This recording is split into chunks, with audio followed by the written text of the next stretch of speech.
What's up everybody? So in today's video, this is part 2 of the ARMYTRIX installation on the Nissan GT-R. Today's video, first things first, I need to adjust the tips. This side sticks out a little bit farther than I was hoping for. I already went ahead and adjusted these. Looks a lot better, I think. So real quick, just gotta loosen the bolts and push the tips in, and then we can work on hooking up the valvetronic system, wiring all the vacuum lines, and then the actual wiring, and then see what this thing actually sounds like.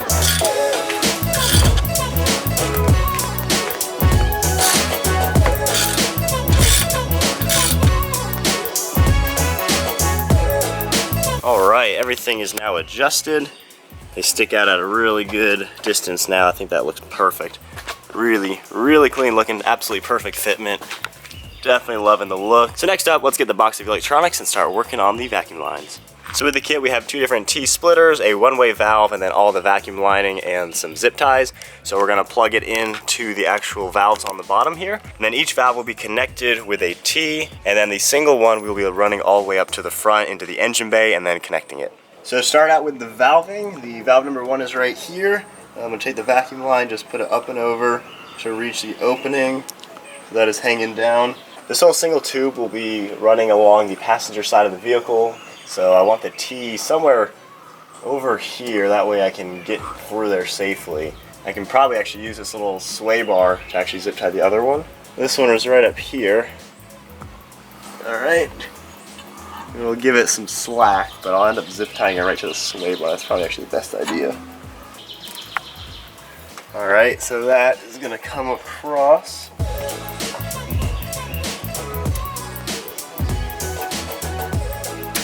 And this, I'll put it through the actual rubber hanger just so it doesn't ever sag into the exhaust. Alright, get one of the T's.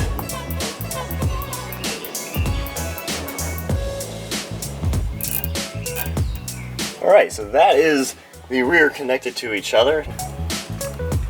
Alright.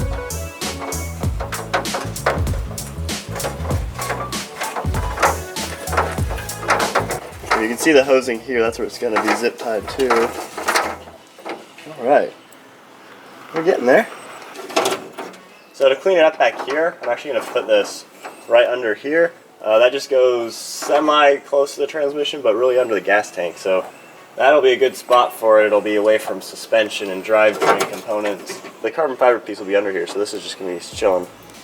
So just taking these existing wires, looping it around, and adding the new hose.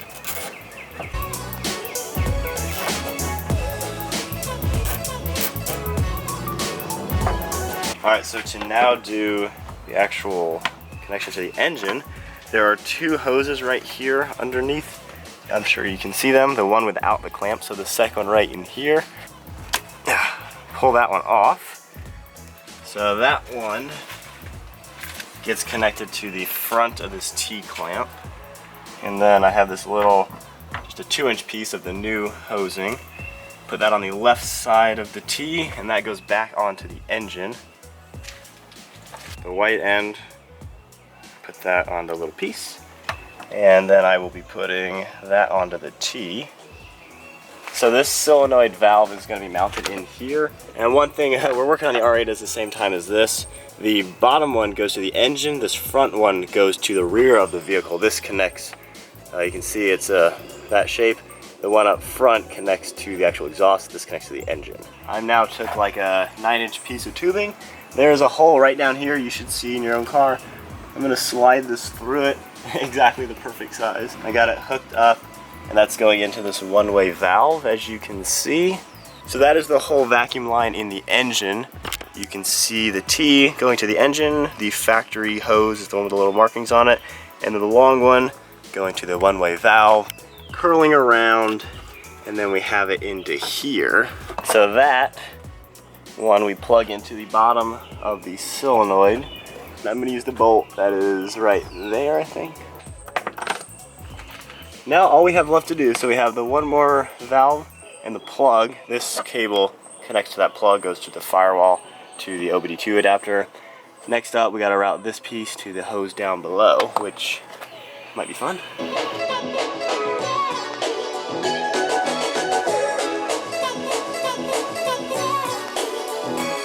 Well, I can see through. We might need a coat hanger to you know, bring it. Oh, here's, wow, would have been a lot easier. There's the valve that we just installed.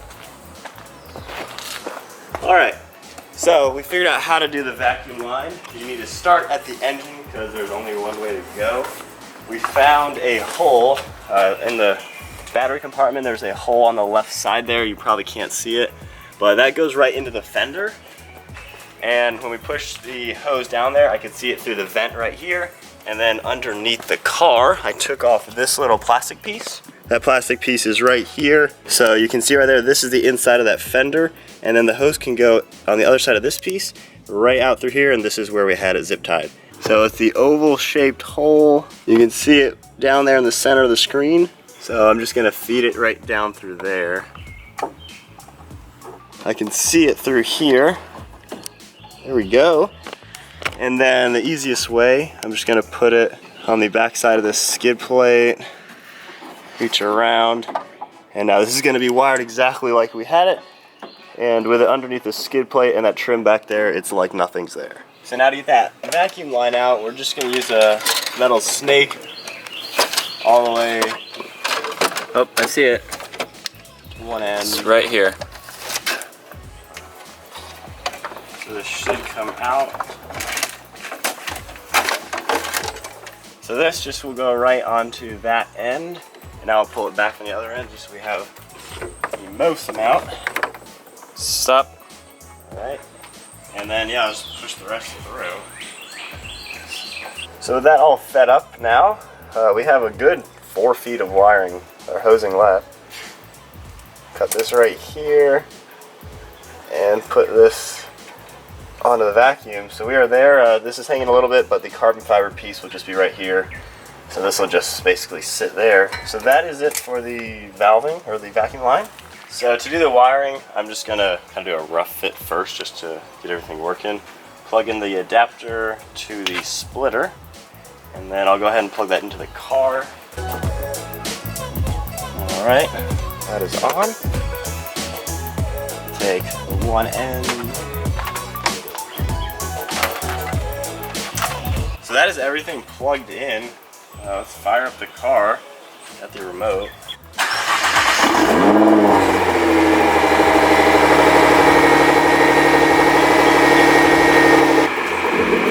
There we go. So comfort mode.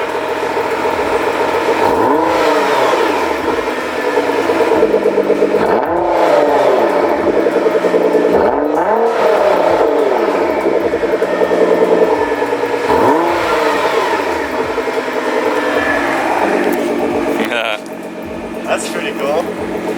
So now working on getting this cable through the firewall. Nissan, they must know these cars deserve Armytrix exhaust systems because if you will see, there is a perfect hole already in the firewall. You can see it right there.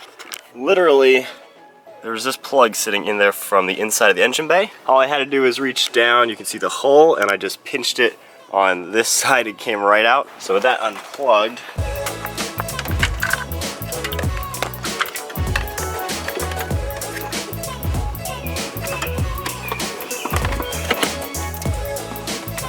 there you go.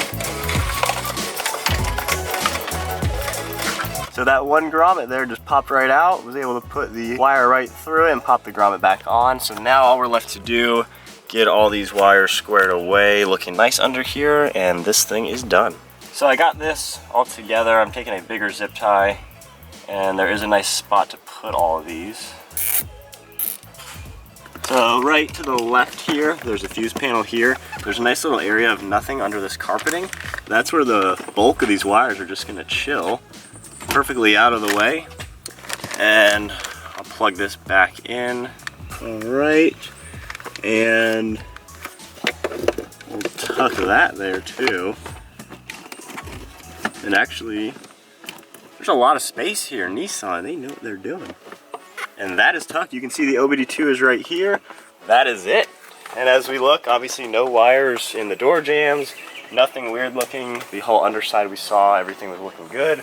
Engine is exactly the way it is. There's nothing showing, everything's hidden. All that's left to do is put the under trays on and then take the ARMYTRIX GT-R out for a ride. So the GT-R installation is all complete. We'll go ahead and do a quick rev in the comfort setting. All right, and now he'll activate the valves. Dang, that is sick. So we'll go back to comfort. He'll just do a nice acceleration and then he'll come back in race mode.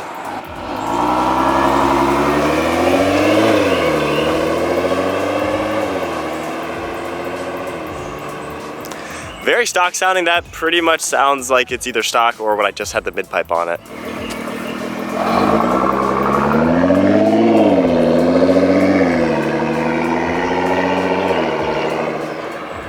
You can actually hear the turbo spool a little bit.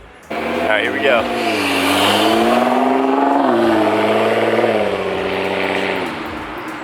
It is sounding good. Of course, I will have a full sound comparison comparing that to the stock system, and then a full review going over how the valves work, basically my overall opinion of going back and forth between comfort mode and race mode. So that was part 2 of the installation of the Armytrix exhaust system on my 2014 Nissan GT-R. It went very smooth, exactly the way I was expecting it. The wiring and vacuum lines were not that intimidating, just takes a little bit of time, but overall pretty good installation. The fitment is absolutely perfect. We'll take one last look at it. So right now it's idling again in comfort mode. Very cool sounding, and the tips look absolutely awesome.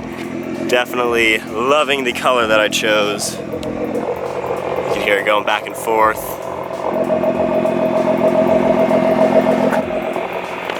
Well, everybody, I hope you enjoyed the video. Part 2 of installing the Armytrix exhaust system on the Nissan GT-R. Be sure to give the video a huge thumbs up, smash the subscribe button. We'll see you guys next video.